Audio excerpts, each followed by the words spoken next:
Assalamualaikum warahmatullahi wabarakatuh. Salam sejahtera bagi kita semua. Welcome back to my channel. Kembali lagi dengan saya Yura. Nah, kali ini saya akan membahas soal kompetensi teknis, dan soal-soal ini sudah ada di video sebelumnya. Sebenarnya ya teman-teman, soal-soal ini muncul di tryout SIM PKB seperti itu.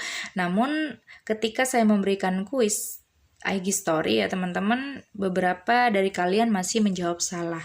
Jadi masih banyak banget yang menjawab salah seperti itu. Saya akan membahasnya kembali beberapa soal saja.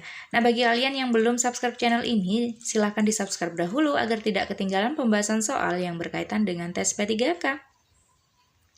Nah, ini dia teman-teman yang saya berikan beberapa hari yang lalu. Jadi di situ sebenarnya soal yang saya berikan adalah soal-soal yang ada di tryout SIM PKB ya teman-teman. Jadi yang sudah kita latihan berkali-kali seperti itu. Namun kita lihat di situ masih banyak sekali yang menjawab salah. Di sini soal yang pertama, jadi yang menjawab betul sudah 226. Namun kita lihat di situ ini lumayan besar sekali ini ya teman-teman. Jadi masih banyak banget yang menjawab salah. Begitu pula di soal yang kedua, walaupun sudah 180 yang menjawab benar, namun yang menjawab salah ini juga banyak ya teman-teman. Kita lihat juga semua opsi itu pasti ada yang memilih. Berarti masih pada kebingungan ya teman-teman, atau masih mungkin hanya mencoba-coba seperti itu, jadi tidak benar-benar mengerti, jadi hanya coba-coba mengklik jawaban saja. Jadi di sini saya akan membahas beberapa soal saja dan memberikan pemahaman ya teman-teman, jadi kalian tidak hanya menghafal KJ-nya saja namun paham seperti itu. Soal nomor 1. Pada suatu proses pembelajaran yang kebetulan hari itu bertepatan dengan peringatan Hari Sumpah Pemuda, guru sebelumnya telah menghimbau kepada peserta didik untuk mengenakan busana daerah masing-masing. Tindakan guru tersebut memperhatikan karakteristik peserta didik, terutama aspek. Nah, di sini kata kuncinya adalah budaya daerah masing-masing ya teman-teman busananya. Nah, kalau seperti itu, tidak mungkin masuk minat, moral apalagi, motivasi, dan status sosial. Jadi pasti masuk etnik ya teman-teman. Kita lihat penjelasan etnik berikut. Ini diambil dari modul P3K SIM PKB pedagogik ya teman-teman. Jadi contohnya itu kalau di suatu kelas itu multi etnik seperti itu peserta didiknya. Jadi berbagai suku bangsa, berasal dari berbagai suku bangsa.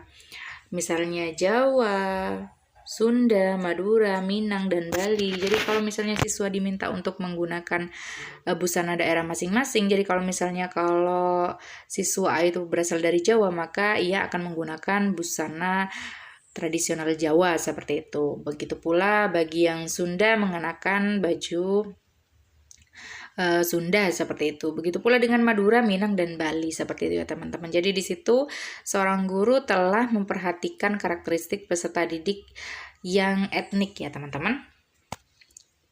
Berbeda dengan soal nomor 2 ini, di sini dikatakan bahwa Pak Aris merupakan guru kelas 5 SD ketika memberikan pembelajaran menyanyi atau musik, memilih lagu-lagu dari daerah asal peserta didiknya. Tindakan guru tersebut karena memperhatikan karakteristik peserta didik terutama. Nah, di sini agak membingungkan sudah ya teman-teman. Jadi kalau yang 3 ini kan sudah pasti tidak mungkin. Nah, kalau kultural dan etnik kira-kira ini masuk kemana? Nah, ini dia penjelasannya ya teman-teman. Kalau kultural itu adalah budaya teman-teman. Jadi budaya yang ada di masyarakat itu kan memang beragam. Jadi seperti kesenian, kepercayaan, norma, kebiasaan, dan adat istiadat. Jadi itu masuk ke dalam budaya teman-teman. Nah, kita lihat di sini memberi pelajaran menyanyi atau musik dan memilih lagu-lagu dari daerah asal ya teman-teman. Jadi lagu-lagu itu kan masuk ke dalam kesenian ya teman-teman. Juga misalnya alat musik itu juga masuk ke dalam kesenian. Jadi kalau lagu dari daerah masing-masing itu masuk ke kultural ya teman-teman. Jadi bukan etnik seperti itu. Nah, jadi bagi teman-teman yang sudah terbiasa kebolak-balik seperti itu, semoga kalian sekarang sudah bisa memilih opsi yang benar ya teman-teman atas ilustrasi yang ada di soal. Teman-teman, untuk informasi bahwa jawaban dari soal yang saya tayangkan di video ini kebanyakan berasal dari modul SIM PKB ya teman-teman, jadi modul P3K pedagogik. Jadi bagi kalian yang belum memilikinya, silakan download linknya ada di deskripsi video ini ya teman-teman. Nah, kita ke soal nomor 3. Pak Anton ketika akan melakukan kegiatan pembelajaran dengan topik tata surya melakukan pretest terlebih dahulu dengan maksud ingin mengetahui pengetahuan dan keterampilan yang telah dimiliki peserta didiknya sebagai patokan untuk memulai pembahasan topik tersebut. Hal ini berarti Pak Anton memperhatikan karakteristik peserta didik dalam hal. Nah, tadi awal kita sudah tahu etnik, lalu kultural ya teman-teman. Sekarang di sini kalau kita lihat ilustrasinya seperti ini, kata kuncinya adalah melakukan pretest itu untuk apa tujuannya? Nah, untuk mengetahui pengetahuan dan keterampilan yang telah dimiliki peserta didik ya teman-teman. Berarti kemampuan peserta didik sebelum menerima topik tersebut atau membahas topik tersebut atau mempelajari topik tersebut ya teman-teman. Jadi di situ masuk kepada kemampuan awalnya ya teman-teman. Jadi memang fungsi pretest ini kan mengetahui kemampuan awal peserta didik sebelum diberikan suatu materi seperti itu. Nah, kita lanjut ke soal nomor 4. Nah, sinteks model pembelajaran tuh banyak banget keluar ya teman-teman. Jadi di sini adalah sinteks model pembelajaran problem based learning. Jadi salah satu sinteksnya adalah mengorganisasikan peserta didik untuk belajar. Contoh aktivitas pembelajarannya adalah, nah di sini kata mengorganisasi ini kan mengatur ya teman-teman. Jadi mana sih di situ yang masuk kepada mengatur ya teman-teman, kegiatan atau aktivitas yang masuk kepada kegiatan mengatur. Nah, di situ yang C ya teman-teman dari kata membagi tugas di sini. Jadi kalau membagi tugas itu kan sama dengan mengatur kita ya teman-teman. Jadi mengatur pembagian tugas untuk mencari data, bahan-bahan, alat yang diperlukan untuk menyelesaikan masalah. Nah, kita lihat di sini, ini menurut KBBI ya teman-teman, arti kata mengorganisasi itu adalah mengatur dan menyusun bagian, baik orang dan lain sebagainya, sehingga seluruhnya menjadi suatu kesatuan yang teratur, seperti itu. Nah, ini adalah sinteks mengorganisasikan peserta didik untuk belajar di model pembelajaran problem based learning. Juga ada kegiatan gurunya dan kegiatan siswanya ya teman-teman. Tadi kalau yang masuk di soal itu adalah kegiatan siswanya. Jadi membagi tugas ya teman-teman, kata kuncinya. Soal nomor 5. Nah, ini sinteks lagi ya teman-teman, sinteks model pembelajaran, jadi banyak banget keluar. Kali ini adalah discovery learning.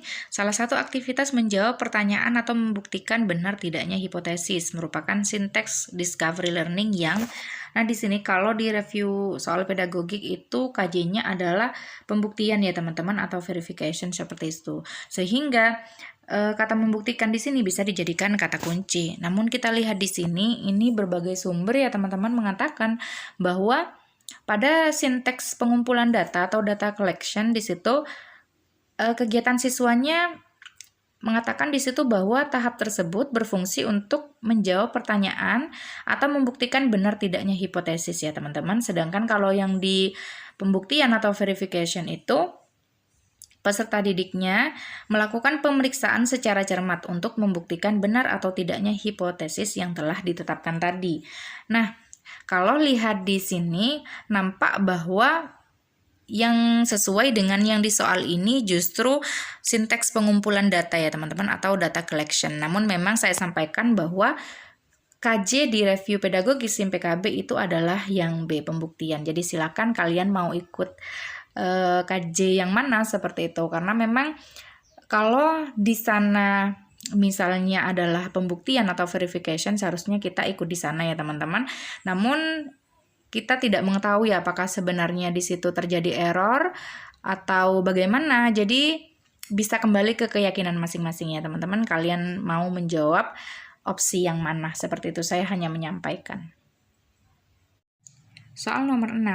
Perhatikan aspek sikap berikut.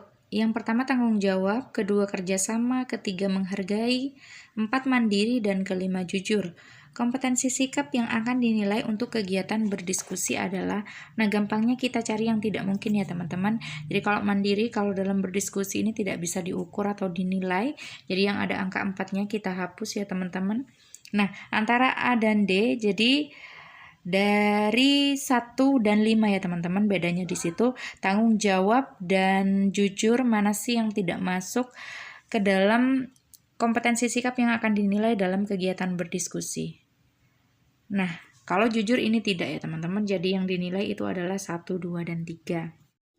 Soal nomor 7, Pak Ahmad sedang melaksanakan diagnostik kesulitan belajar untuk beberapa siswanya. Salah satu langkahnya adalah menganalisis lembar jawaban ulangan untuk mengetahui jumlah jawaban benar dan salah. Cara ini dilakukan untuk mengetahui kesulitan belajar mereka. Tindakan Pak Ahmad tersebut merupakan langkah. Nah, di sini kita lihat ya teman-teman. Langkahnya adalah menganalisis lembar jawaban ulangan. Nah, tujuannya untuk apa? Untuk mengetahui jumlah jawaban benar dan salah.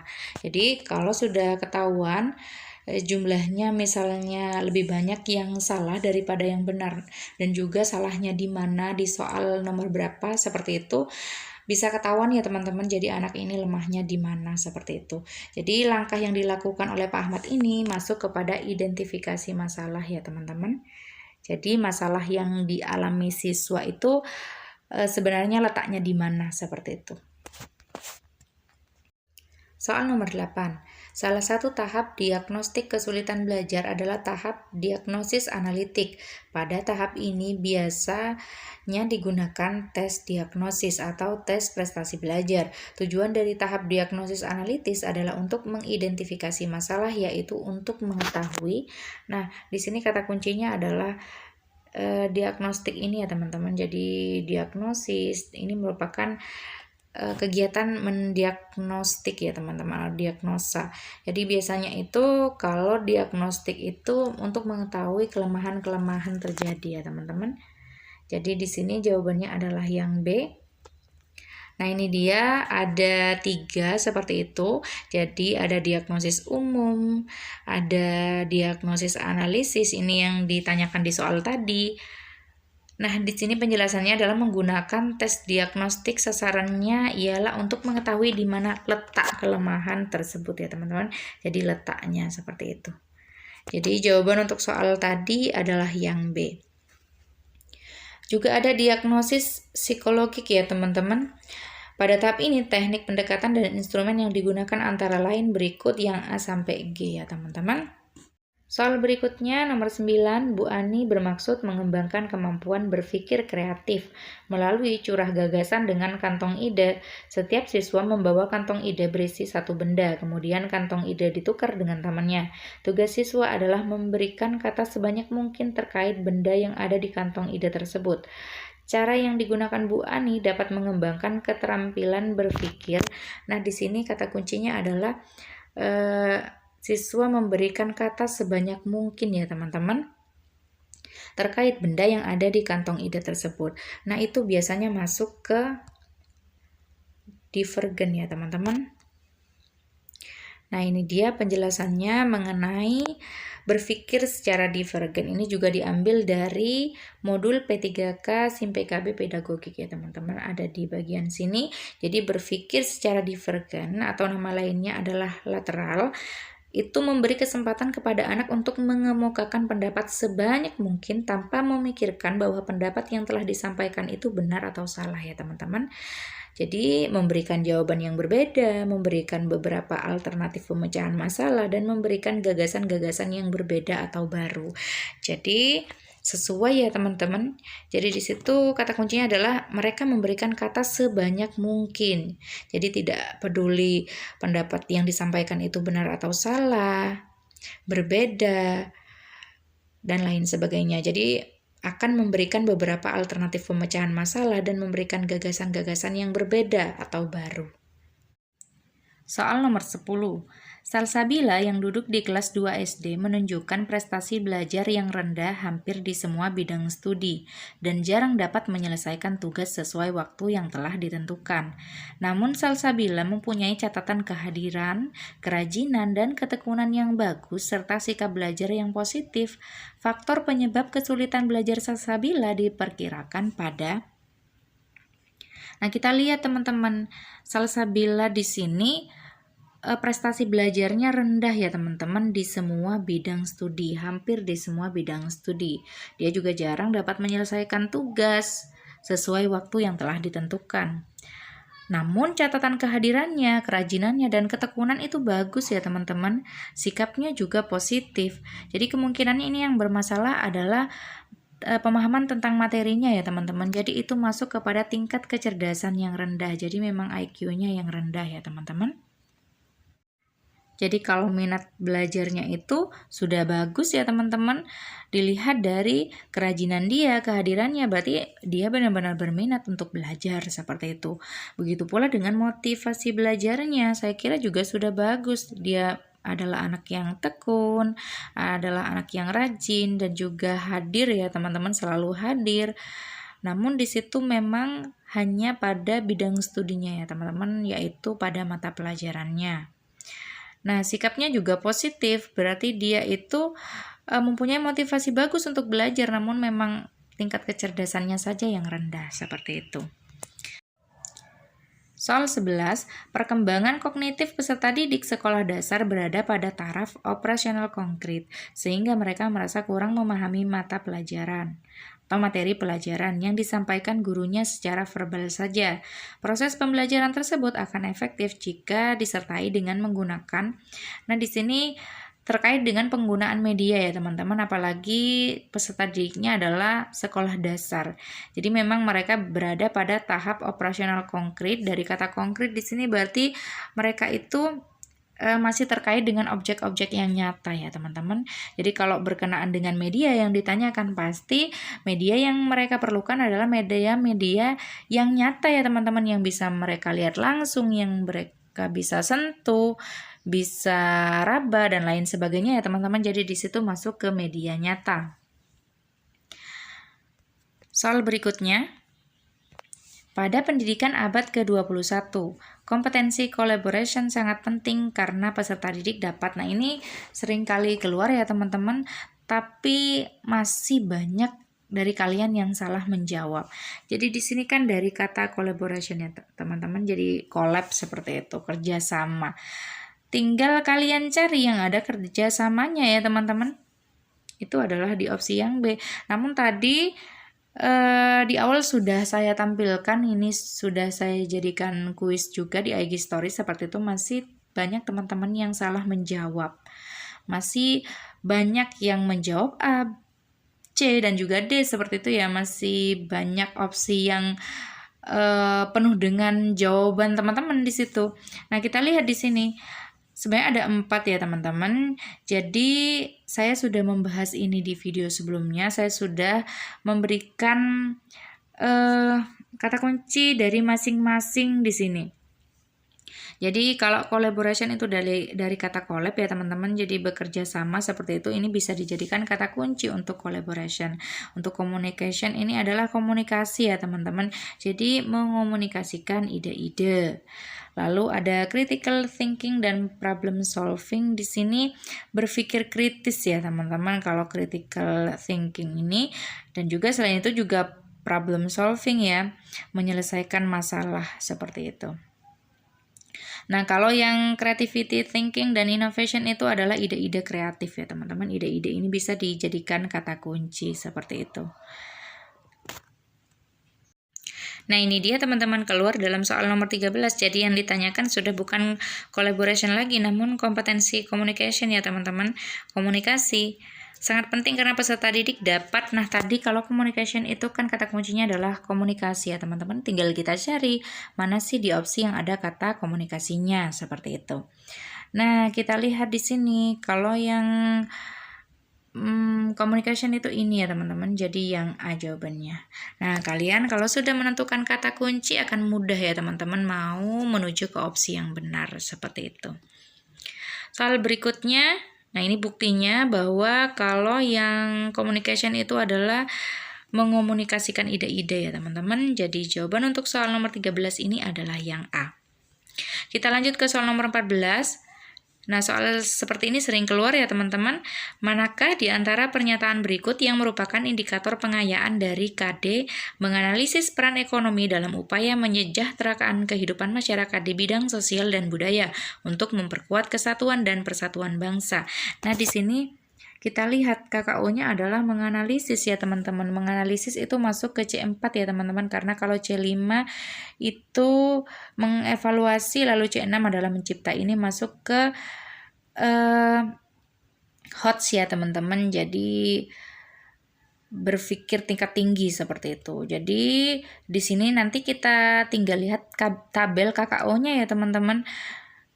Namun di sini kita harus memperhatikan, di sini yang ditanyakan adalah indikator pengayaan, jadi harus di atasnya seperti itu. Kalau menganalisis di C4, jadi kita lihat tabel KKO di C5 atau C6 seperti itu ya teman-teman caranya. Nah, tinggal kita di sini lihat, membandingkan, menjelaskan, merasionalkan, mengklasifikasi. Mana sih dari keempat opsi tersedia di situ? Ada di tabel KKO yang kelima ya teman-teman, karena harus di atasnya indikator pengayaan. Kita lihat di sini, ini diambil dari modul pedagogik P3K SIM PKB ya teman-teman. Jadi di sini membandingkan ada di C5 ya teman-teman. Karena tadi adalah menganalisis. Jadi kalau pengayaan kita lihat yang lebih tinggi di atasnya ya teman-teman. Jadi kalau tadi C4 kita lihat C5-nya seperti itu. Nah, di situ kita lihat teman-teman membandingkan sebenarnya dari dua tempat, jadi ada di C2 juga. Namun karena tadi soalnya KD-nya adalah menganalisis yaitu C4, jadi di opsi itu membandingkan yang dipakai adalah membandingkan yang di C5 ya teman-teman, bukan yang di C2 karena indikator pengayaan. Kita lihat juga selain membandingkan ada menjelaskan, merasionalkan, dan mengklasifikasi ya teman-teman. Jadi kalau menjelaskan itu ada di sini, ada di C1, lalu merasionalkan itu ada di C4 ya teman-teman, menganalisis. Lalu kita lihat tadi juga ada mengklasifikasi ya teman-teman, jadi kira-kira itu masuk ke yang mana? Mengklasifikasi itu masuk ke C3 ya teman-teman, yaitu mengaplikasikan atau menerapkan. Jadi semuanya itu ada di bawahnya KD menganalisis. Seharusnya yang ditanyakan itu adalah yang di atasnya karena indikator pengayaan. Jadi jawaban untuk soal nomor 14 ini adalah yang A ya teman-teman. Nah, kita lanjut soal nomor 15 sekaligus soal terakhir di video ini. Sebelum membacakan soalnya, saya ingin mengingatkan bagi kalian yang belum subscribe channel ini, silahkan di subscribe dahulu ya teman-teman agar tidak ketinggalan pembahasan soal yang berkaitan dengan tes P3K. Nah, soal-soal kompetensi teknis yang saya bahas itu biasanya umum ya teman-teman, jadi untuk kalian guru SD juga bisa, SMP bisa, SMA, SMK juga bisa ya teman-teman. Namun untuk soal-soal teknis yang profesional, memang saya jarang membahas, namun sering memberikan latihan soal ya teman-teman. Biasanya juga di link di bio Instagram aku ya teman-teman. Di situ banyak banget berbagai mapel seperti itu yang udah aku share ke kalian. Jadi bagi kalian yang belum mengerjakan, silahkan dikerjakan ya teman-teman, dicoba seperti itu. Nah, soal nomor 15, salah satu proses kognitif adalah menganalisis, yang maknanya adalah, proses kognitif ini juga banyak keluar ya teman-teman, jadi tidak hanya menganalisis, jadi kadang juga mencipta itu ditanyakan, jadi kalian harus tahu masing-masing maknanya ya teman-teman. Sebentar lagi akan saya sampaikan maknanya seperti itu. Dan kalau bisa kalian juga harus menentukan kata kuncinya. Jadi di sini menganalisis itu memecah materi ya teman-teman kata kuncinya. Jadi soal ini jawabannya adalah opsi yang A. Kita lihat di sini tabelnya. Jadi di situ ada mengingat, memahami, menerapkan atau mengaplikasikan, menganalisis, menilai atau mengevaluasi, dan mengkreasi. Sampai C6 ya teman-teman. Mengkreasi atau mencipta. Nah, untuk yang mengingat, kata kuncinya itu ada kata ingatan ya teman-teman untuk definisinya. Kalau yang memahami itu membangun arti. Ini harus dijadikan kata kunci karena sesuai ya teman-teman dengan kata memahami, jadi sama dengan membangun arti. Kalau menerapkan atau mengaplikasikan itu kata kuncinya adalah menggunakan prosedur. Menganalisis adalah memecah materi, sama dengan soal di nomor 15 tadi ya teman-teman. Menilai atau mengevaluasi di situ membuat pertimbangan ya teman-teman. Lalu mengkreasi atau mencipta itu adalah menyusun kembali, jadi bisa menjadi sesuatu yang baru ya teman-teman, ke dalam pola atau struktur baru. Silakan, semoga ini bermanfaat bagi kalian. Jangan lupa di like, komen, dan juga subscribe. Semoga lulus tes P3K. Wassalamualaikum warahmatullahi wabarakatuh.